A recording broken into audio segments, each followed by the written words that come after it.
The year is 1177 BC. The sky has turned black, crops fail, cities burn, and the greatest empires on earth are collapsing, one by one. Egypt, Mycenae, Babylon. For centuries they ruled the world, trading gold, ideas, and power across the seas. Their kings believed their kingdoms would last forever, but within a single lifetime, everything ended. Palaces abandoned, temples looted, writing forgotten. Letters from desperate rulers still whisper from the dust. The enemy is at the gates. My cities burn. Send help quickly. No help ever came. What force could wipe out an entire world without a single empire surviving to tell the tale? This is the story of the day civilization collapsed.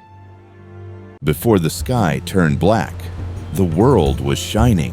Across the eastern Mediterranean stretched a network of empires: Egypt, Mycenae, Babylon, the Hittites, and more, linked by bronze, trade, and trust. Ships carved paths through blue water, their sails heavy with copper and tin, the lifeblood of a global age.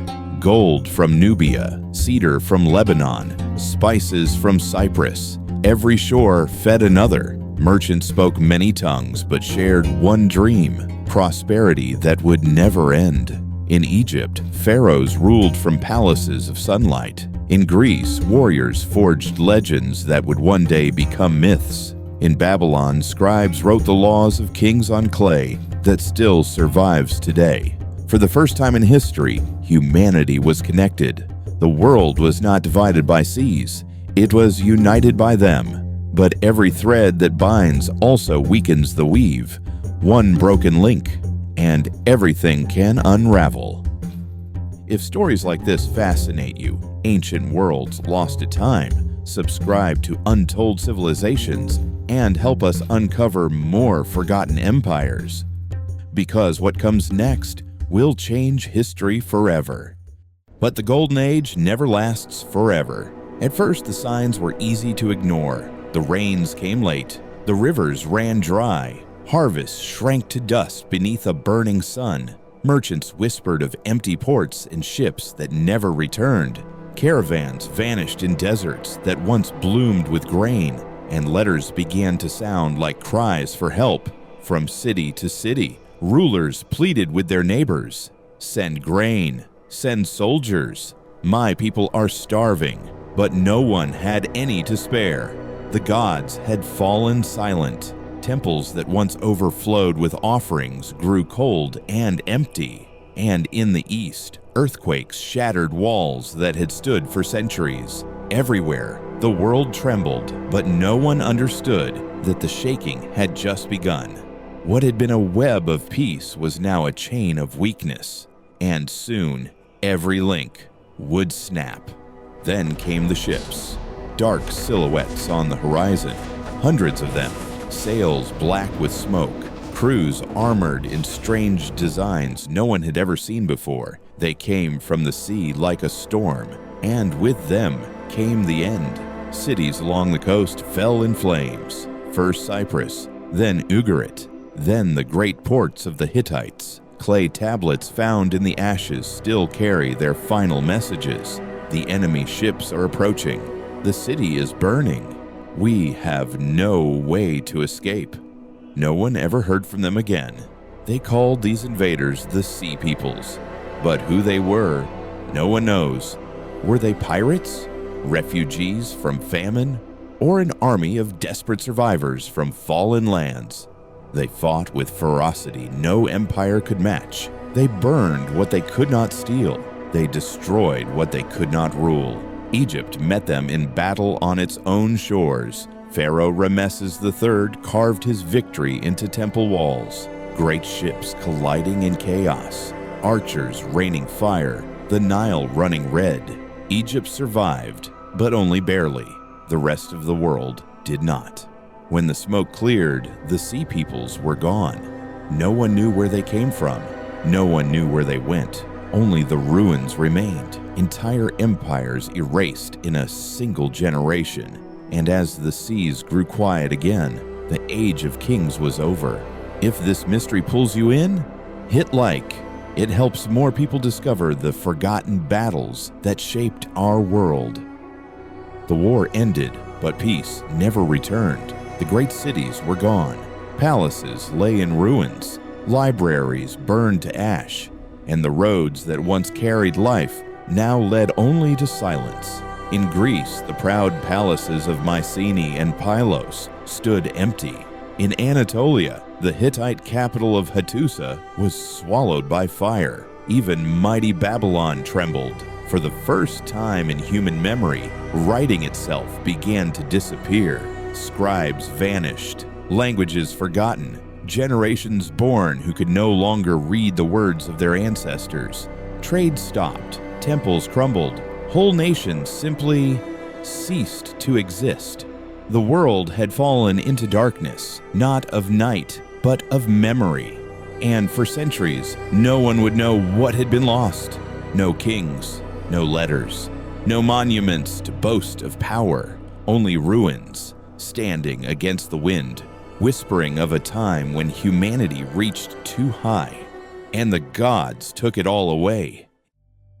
Centuries later, when archaeologists began to dig through the ashes, they found something strange. Everywhere they looked, Greece, Egypt, Anatolia, Syria, they found the same story. Cities burned at the same time, palaces abandoned in the same decade. It was as if the entire world had collapsed together. But why? Some believed it began with the sky. Volcanic ash buried deep in ice cores tells of a massive eruption around 1200 BC, a winter that never ended. Dark clouds that blocked the sun for months. Crops failed. Famine spread like fire. Others blamed the earth itself. Across the Mediterranean, layers of broken stone reveal violent earthquakes. Whole coastlines shifted. Harbors disappeared beneath the sea. But nature was only part of the story. As famine and fear spread, people began to move. Thousands left their homes.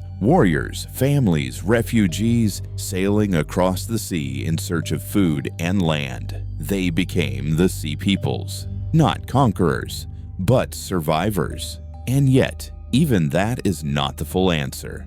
The Bronze Age was the first globalized world. Every kingdom depended on another for metal, grain, and trade. When one fell, the rest followed, like dominoes carved in stone. It wasn't a single disaster, it was a chain reaction. A drought became famine, famine became war, war became collapse, and the world that once believed itself eternal shattered in silence. But maybe the greatest mystery isn't how it fell, it's how close we still are to it. Because today, once again, our world is connected by fragile threads, trade, technology, dependence, and as history shows, all it takes is one broken link. Out of the ashes, the world began to breathe again. The silence that followed the collapse lasted for centuries, but silence does not mean death. It means waiting. Slowly, new voices began to rise. In the valleys of Greece, small tribes gathered where palaces once stood. They told stories of the heroes who came before them, stories that would one day become the myths of Homer. In the east, a new empire took shape, the Assyrians, hard, disciplined, forged by survival. In the lands of Canaan, small kingdoms emerged, carrying the first written traces of names we still know today. From ruin came reinvention. Iron replaced bronze, new trade routes formed, new gods were worshipped. Humanity adapted, evolved, and endured. The world did not end in 1177 BC. It transformed. The collapse was not just a tragedy, it was a reset. A reminder that nothing built by human hands is eternal, but the will to rebuild always is. Every ruin holds the seed of something new. Every ending leaves behind a beginning. And maybe that's the real lesson of the Bronze Age. Civilizations rise and fall, but humanity always finds a way back to the light. If this moment of rebirth gives you hope, press like. It helps more people rediscover the stories that remind us how resilient we truly are. The world that ended in 1177 BC is gone, but its ruins still whisper. They remind us that no empire lasts forever, and that even in collapse, humanity endures. We fall, we rebuild, we remember. If this story made you feel the weight of time, leave a like and subscribe to Untold Civilizations, where every ruin has a story, and every story brings history back to life.